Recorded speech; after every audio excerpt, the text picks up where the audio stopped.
Cinema दिखाइएगा। Mummy यार फिर से 2 साइज पड़ा, सब मजाक उड़ाएंगे। कोई मजाक नहीं उड़ाएगा, सभी ऐसे पहन कर आते हैं, 1 साल में फिट हो जाएगी। सबका तो पता नहीं, हमारे यहाँ ड्रेस ऐसे ही खरीदी जाती है। स्कूल हमारे जीवन का सबसे यादगार समय है।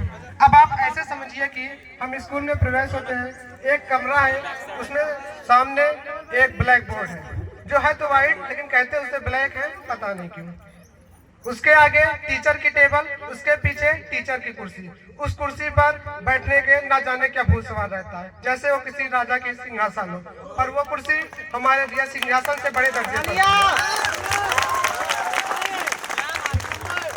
और इन सब के आगे उस क्लास की जान, अलग अलग प्रकार के जीव जंतु, कोई आगे बैठा है, कोई पीछे बैठा है, कोई नीचे बैठा है, कोई टेबल के ऊपर बैठा, किसी से बैठा ही नहीं जा रहा, बाहर घूम रहे हैं। इन सब में कोई और कुछ समान हो या ना हो, पर एक चीज कॉमन थी, वो थी स्कूल की ड्रेस, स्कूल की वर्दी, स्कूल का यूनिफॉर्म। अब बच्चे हैं, वर्दी है, पढ़ेंगे भी, टीचर भी आएंगे।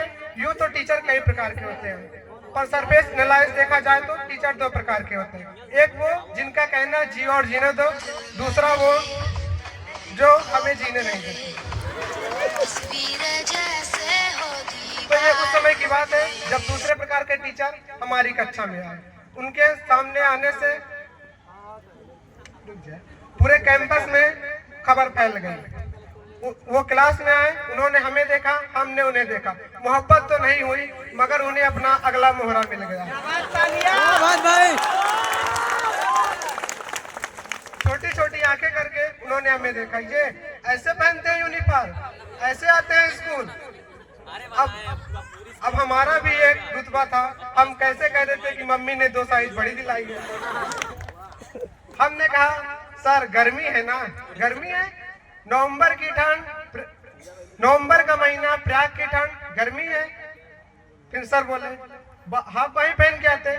सर ठंडी भी तो है ना, यहाँ हम सही थे, क्योंकि नवंबर का महीना, प्रयाग की ठंड। इस पर उन्होंने कहा जाओ बैठ जाओ, कभी कभी पढ़ाई भी कर लिया करो। पर सर को कौन बताए, ये मुड़ी हुई बाहें अपने आप में इनकलाब है कि देखो स्कूल प्रशासन वालों, यूँ तो तुम बिना यूनिफॉर्म के हमें स्कूल में घुसने नहीं दोगे, उसी यूनिफॉर्म को गलत ढंग से पहनकर हम स्कूल में आएंगे। इतने सालों में हमसे कई लोगों ने कहा बाहें खोल लिया करो, कभी शिष्टाचार के नाम पर, कभी अनुशासन के नाम पर। हमने बाहें खोल ली, परंतु घातक परिस्थिति, जैसे प्रिंसिपल सर के सामने पड़ जाने पर जान माल का खतरा थोड़ी होने देंगे। मगर वो एक दिन होता है ना, एग्जाम और फेयरवेल के पहले वाला, जब पेन पेंसिल मार्कर लेकर आपके दोस्त आपके पीछे भागते हैं, किस्से कस्मे वादे पुराने प्रेम के प्रसंग के किस्से गालियां सब आपके कमीज पर लिख देती है। उस दिन लगता है कि मम्मी ने ये जो कमीज 2 इंच बड़ी दिलाई थी आज छोटी पड़ गई। तो उस दिन वहां बिखरी तमाम यादों को बटोरने के लिए हम अपनी बाहें खोल देते हैं। उस दिन जब हम घर गए तो 1-1.5 घंटे उस कमीज को पढ़ा, दोस्तों के द्वारा लिखी गई आपत्तिजनक टिप्पणियां जो कॉलर के पीछे लिखी थी, ताकि घर वाले न पढ़ ले, नहीं तो परिस्थिति घातक हो सकती थी। और उसके आगे सिग्नेचर, और जिस कमीज को हम घर जाते निकाल फेंकते थे, उस दिन आज उसी कमीज को टेढ़ा रखने में अजीब लग रहा था, क्योंकि आज उस कमीज के हर कोने पर सारे किस्से पढ़ने में आ रहे थे। पहली शाबाशी, पहला फेलियर, क्लास में मिली पनिशमेंट, दोस्तों का प्यार, खाने का दाव, दोस्तों से मार, सब कुछ इस दिन पढ़ने में आ रहा था। मम्मी आई, आकर कहा लाओ संभाल कर रख देते हैं, बाहर रहेगी तो गंदी हो जाएगी। और ये कमीज, ये कपड़े का टुकड़ा जब जब जीवन में हम असफल हो जाएंगे, हार जाएंगे, तो हमें याद दिलाएगा, अरे ऐसे कैसे, अभी इस पर लिखे नमूनों से वादे तो पूरे करने हैं। तो उस कमीज को बड़े ध्यान से हमने अपनी अलमारी के सबसे ऊपर वाले कोने में रखा है। कभी आकर पागल से, बेवकूफ से, अल्लड़ से बच्चों की कहानी सुनना हो तो हमारे पास आना, हम उस कमीज को वहां से निकालेंगे और परत दर परत खोलकर सारी कहानियां जी लेंगे। मेरे दोस्तों, क्लास और लंच वाली कहानियां होंगी खत्म, अलग होंगी मंजिलें, अलग होगा रास्ता।